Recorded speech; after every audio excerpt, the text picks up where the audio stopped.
Hi writers. Today I want to teach you another way that authors make their writers feel like they are right there in the story. They write down the words that the characters say.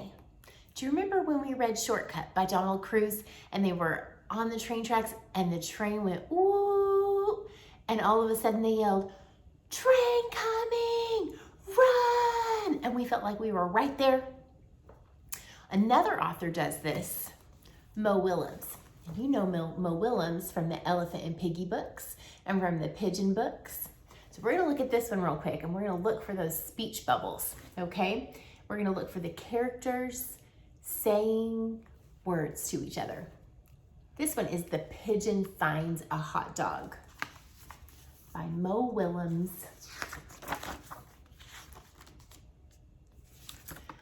Flop, flop, flop. Ooh, a hot dog. Yummy, yummy, yummy.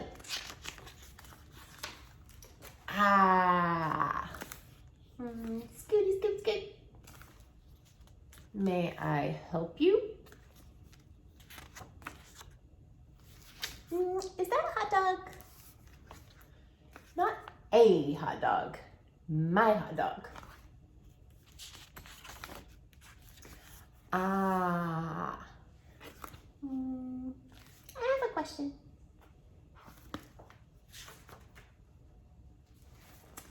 I've never had a hot dog before. What do they taste like?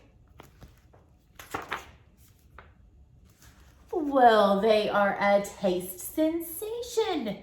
Each morsel is a joy, a celebration in a bun.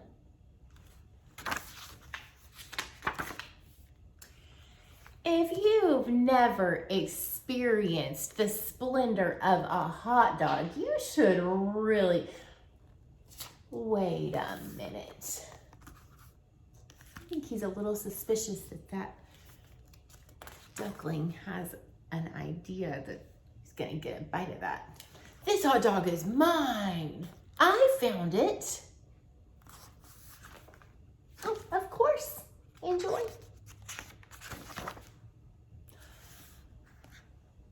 Ah. Would you say that it tastes like chicken?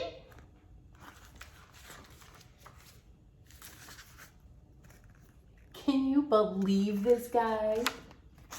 What?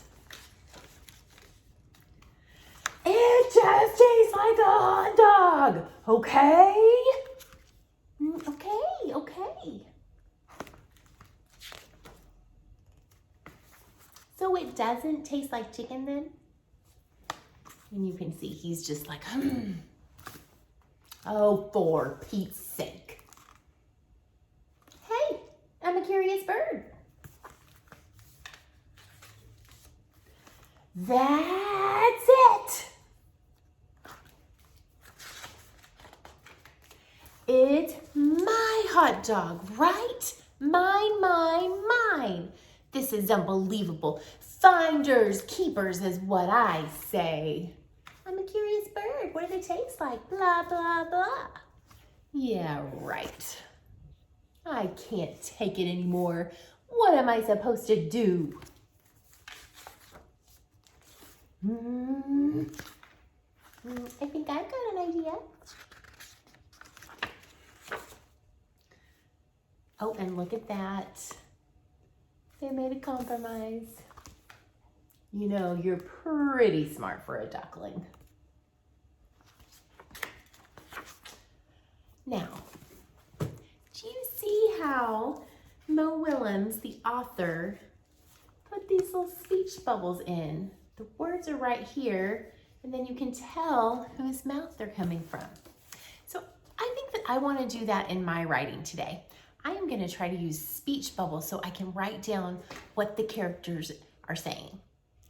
Okay, boys and girls, right here, remember I'm writing a book about my dog Shiner and how he went through somebody else's doggy door. So I drew a picture of him here on the floor, and there's the doggy door, and here is the lady who has just come home from work, and she sees a dog she doesn't know at her house. So I am going to make her a speech bubble that says, hey, who are you?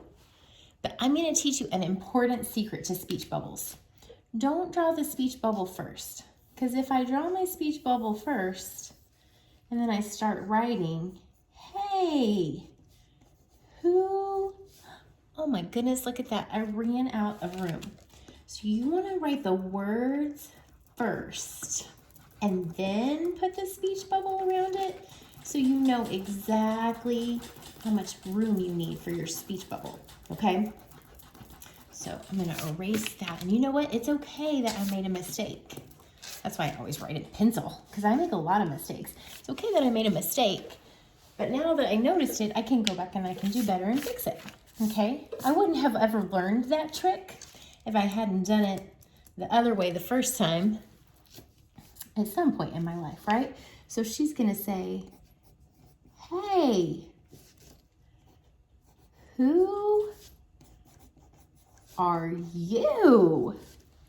I'm going to put a question mark because it's a question. And then I'm going to do my speech bubbles. Or my speech bubble. So I'm going to start, and it's just right, making a circle around your words. But the circle doesn't close until you attach it to the mouth. Okay? And I made her eyes really big because she is very surprised. And I have her mouth open because she is talking. And I'm going to go in and I'm going to add color to my picture. That'll be the next thing I do because now I'm done with this part.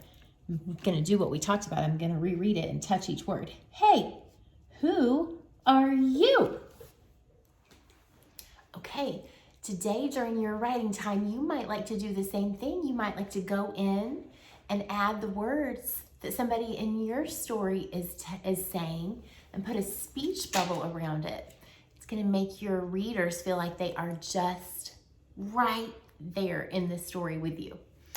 Okay, now writers, we've been doing this for a little while, so it's probably time to add some time to your timer. Probably ready for about 12 or 13 minutes on your timer at least. If your timer goes off and you want to keep going, if you're at home, you probably have time to do that. Okay, so you're going to go in, you're going to either add to the words, add to the picture, touch each word, make sure you've got what you want. Maybe it's time to start the next part of your story, add on and make the next page, or maybe you're finished and you're ready to have a cover page on it. Remember, characters, a setting has to happen in a place, and then at least 3 things need to happen. Then you'll have your heart of your story. Then you'll be ready for a cover page, okay? And to add your title. Now, authors, you guys are blowing me away with your amazing writing. You have great ideas, and you are taking just ordinary, regular things like dogs running down the road or going somewhere with your family. I've been reading about people who've gone to the grocery store.